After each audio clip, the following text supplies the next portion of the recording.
He's a 1-3 profile, whereas Kamala is a 2-4. The 1-3 is the most self-absorbed profile of all 12 profiles because both lines 1 and line 3 are part of what is known as the lower trigram, meaning it's concerned with personal destiny and an introspective process, self-understanding. So people are constantly calling him so selfish and he only cares about himself and he's only about what he wants, et cetera, et cetera. Actually, his energy is really designed for other people. However, his profile, meaning his personality and the costume that he's wearing, is very self-absorbed. Why would somebody want this? Now, what is the 1-3 all about and what are they here to do? Well, the 1 is the investigator that's seeking security and a foundation in life through diving as deep into a subject as they can to resolve an inner sense of insecurity. The 3 learns by experimentation and by doing, throwing himself in head first and getting his hands dirty. He has to experiment. He has to make mistakes. The 1-3 is the one profile out of the 12 that is here to become an authority or an expert on a topic or topics of their choosing by direct experience and depth of study. The purpose of the 1-3 also is to test what is working and what is not working. 1-3s bump into things. They directly bump into what is not working and what is broken, including bullets. 1-3s bump into things. They bump into things physically, they run into people, they run into problems, and they're here to experiment with ways and solutions to make things more stable and secure. They fix what's broken. They're aware of what's not working. The 2-4 is not the same.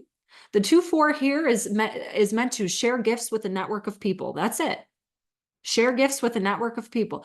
The 1-3 is here to be aware of what's not working and experiment with ways of resolving it. So he's very mistake driven and he is designed to make and break bonds, which is fascinating because his first term was really characterized by his swift decision to break bonds with a bunch of different countries and make bonds with other countries and people in power that we had had a broken relationship with for some time. So he's all about which alliances need to be cut, and he'll do that better than anyone else. He will break that bond faster than anybody else without a second thought. And if it proves valuable, he'll reestablish a bond with someone. And he may even break a bond with someone just to test what they're going to do in response to see if it's worth it for him to reestablish the bond. Another way of thinking about this is I don't find it coincidental that he didn't get a second term right away and is now running again. And if things follow through with what the polls suggest and he has another term, then he will have effectively run his first experiment through his first term, broken the bond with the United States, and remake the bond with the United States to come back for a second term to do it even better than he has done before. What do you do with 1-3s? You listen to know if they have learned from their mistakes. If they have not learned from their mistakes, they're destined to repeat them. Absolutely destined to repeat them. But if they have learned from their mistakes, then you know that they're actually going to be an authority and an expert better than anybody else on what needs to be done. Interestingly, when he went on the Joe Rogan podcast the other day, he was talking about mistakes he had made in terms of who he had elected into his cabinet and people he surrounded himself with, and said that he made a lot of bad picks that were influenced by other people and blah, blah, blah. He does have a fully open G center here. Like Kamala, he is vulnerable to the direction of other people. And therefore, he was readily and openly discussing that as being a mistake. What you have to watch out for is 1-3s that have no awareness of what they did wrong, right? The other thing about a third line is that they are always challenged. People challenge their behavior like nobody's business because nobody wants to deal with anybody's mistakes. No one cares about your experimentation process. And 3s get challenged. They take the blame, and their profile is actually called the investigator martyr, meaning they're going to go down with their ship. He is taking a bullet for the country. Right? What better example of being a martyr for a cause or an ideology than that? I don't see Kamala being persecuted or challenged in quite the same way. And in fact, you haven't seen really any other politician in modern history be criticized in quite the same way as Trump has and received so much challenge and flack, except for who? Hillary Clinton. Hillary Clinton, also a 1-3. Man, did she get heat during her election cycle as well with Trump last time. He's designed to really stick his neck out on the line for something and to receive challenge for that. So pay closer attention if you've been absorbing a lot of ideas around who or what he is, because people always have something negative to say about 1-3s. His cross is the right angle cross of Eden. So people who are on the right angle cross of Eden are all about feeling as though they've created themselves quite the paradise, only to be kicked out of it over and over and over and over again. Think about it. How many times did he go bankrupt and have to rebuild his paradise? How many times did he get burnt at the stake and then have to reestablish his sense of security? This is the right angle cross of Eden, right? He gets the presidency, he gets kicked out. He gets the money, he loses it all. That's what the right angle cross of Eden is about. His conscious sun is in gate 12, line 1. Gate 12 is actually a very poetic gate. It's meant to give language that puts style to feeling and emotion, because gate 12 is reaching for the solar plexus in gate 22 here. The solar plexus is the source of emotion. He gives voice to what people are feeling. What are they feeling? Who is identifying with the voice he is speaking? People who are angry, because these are manifesting channels to the solar plexus, which have a root theme of anger.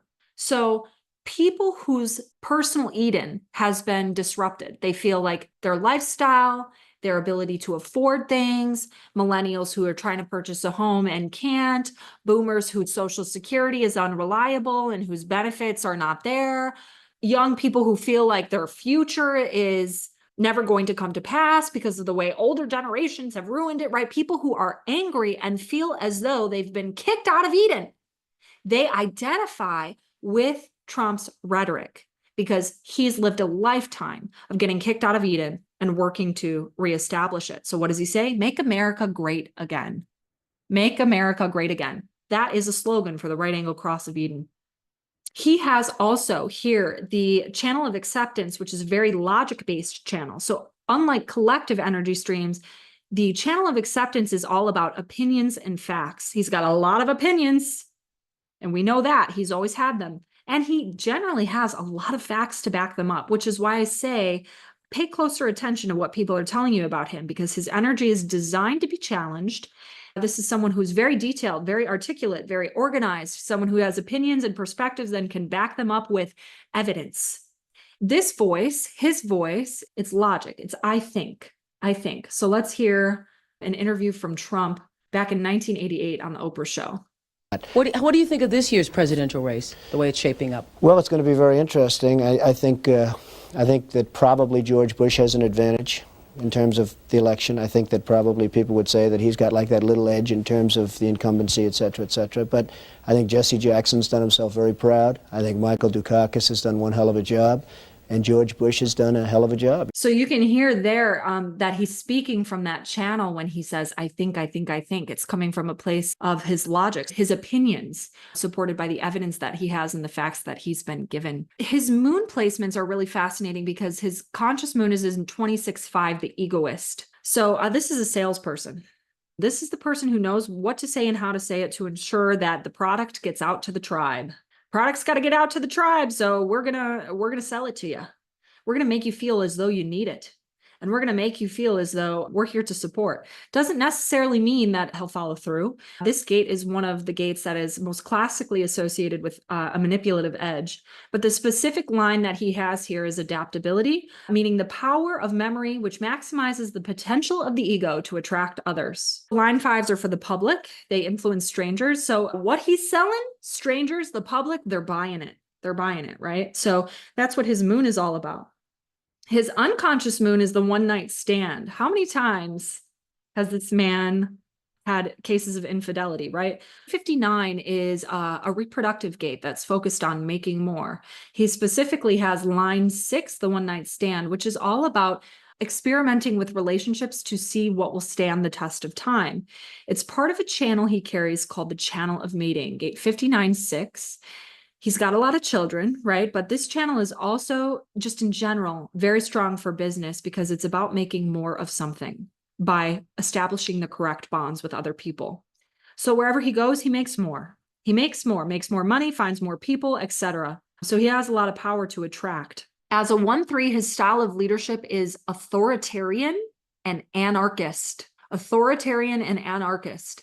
Line 1 is the authority, like a parent over a child. Someone who knows more about a topic or subject than you, who you can therefore trust to make a decision that's in your best interest, in theory. But the risk, of course, is that he becomes so authoritarian that he thinks only his authority knows best, right? And so you hear that commentary often about him. His line 3, the 3-line quality of leadership is anarchy, right? So break the bonds with things, test what's not working, and rebel against it. And he really is giving voice to people who feel like everything's broken and we need to revolutionize and rebel against it. He is constantly talking about drain the swamp, right? Drain the swamp of the career politicians. This is an anarchist approach to leadership that's here to break the bonds with everybody who is part of the established order. So if you're frustrated with the established order, he's your guy.